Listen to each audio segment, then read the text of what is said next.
ഇന്നിപ്പോൾ നോമ്പ് തുറക്കാൻ പുരയിൽ ഉണ്ടാക്കേണ്ട ആവശ്യമൊന്നുമില്ല കേട്ടോ. ഇന്നിപ്പോൾ ഞങ്ങൾക്ക് പള്ളിയിൽ നോമ്പ് തുറയാണ്. നമ്മൾ ബാവലി മക്കാമുള്ള ആ ഒരു വലിയ പള്ളിയിൽ ഇന്ന് സമൂഹ നോമ്പ് തുറയാണ് കേട്ടോ. അപ്പം മജ്‌ലിസുന്നൂർ വാർഷികവും അതുപോലെ നോമ്പ് തുറയൊക്കെ ആയിട്ട് കഴിക്കുകയാണ്. അപ്പം ഞങ്ങളെല്ലാവരും ഇതാ പള്ളിയിലേക്ക് വൈകുന്നേരം അസർ നിസ്കാരം കഴിഞ്ഞിട്ട് അങ്ങനെ പള്ളിയിലേക്ക് വന്നതാണ് കേട്ടോ. വന്ന വഴിക്ക് തന്നെ ഇതാ ഇവിടെ നേരെ ടേബിളും കസാരയൊക്കെ ഇങ്ങനെ തന്നെ സെറ്റ് ചെയ്തിട്ടുണ്ടായിരുന്നു. അപ്പോൾ എല്ലാവരും അതിൽ തന്നെയാണ് ഇരുന്നിട്ടുണ്ടായിരുന്നത്.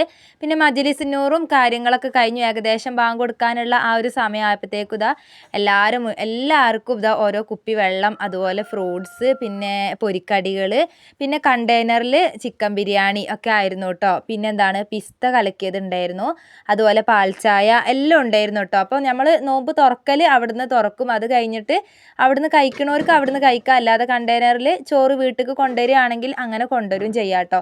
അപ്പോൾ എല്ലാവരും പുരയിലേക്ക് കൊണ്ടുവരികയാണ് ചെയ്തിട്ടുണ്ടായിരുന്നത്. അപ്പോൾ ഞങ്ങളും ഇതാ നേരെ പുരയിലേക്ക് എത്തിയിട്ടുണ്ട്. വന്ന വഴിക്ക് തന്നെ ഞാൻ വേഗം കട്ടൻ ചായക്കുള്ള വെള്ളം വെച്ചിട്ടുണ്ടായിന് കേട്ടോ. അപ്പോൾ അതവിടെ തിളക്കുന്നുണ്ട്. പിന്നെ ഇതാ ഓരോരുത്തരായിട്ട് ചോറ് ഒക്കെ പ്ലേറ്റിലിട്ട് പിന്നെ എല്ലാവരും ചായയും ചോറൊക്കെ കൂടെ അങ്ങനെ വീട്ടിൽ നിന്ന് തന്നെയാണ് കേട്ടോ കഴിച്ചിട്ടുണ്ടായിരുന്നത്.